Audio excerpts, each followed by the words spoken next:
Rabbi Shmuel Levitin was known to be a Baal Shmuel. He had all the stories and he was able to repeat it meduyek. So I once asked him, why doesn't he write it down? Like other people wrote down the stories that they remembered from Lubavitch. So why didn't he write it down? So he tells me, because when he started learning Yeridea, he was very young. I think he was 14, I'm not sure.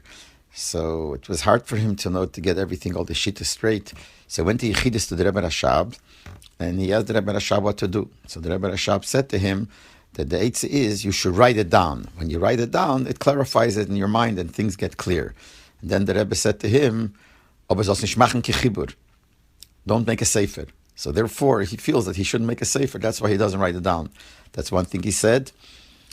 Another thing, it took him a long time till he got glasses. And he only got glasses after he asked the Rebbe. And he said, why?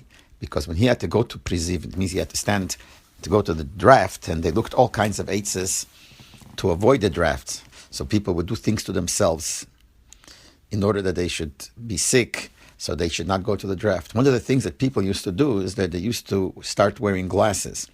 In those times, there was the law that if someone wears glasses, he's put from the army. So when he asked the Rebbe Rashab, the Rebbe was saying what he should do, so he asked, should he put on glasses? So the Rebbe Rashab, I don't know what eitzah he gave him, I don't remember, but one thing he said, that's not that he shouldn't put on glasses. So therefore he felt that he shouldn't put on glasses.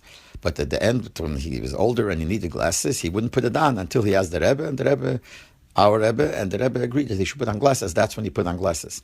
And another thing that he told me once, the day I think of my chasana, he said that before his chasana, the Rebbe Rashab told him, so trachten, mamshach sein, makifim auf dem ganzen Leben. That by the Chuppah, you're mamshich makifim auf dem ganzen Leben.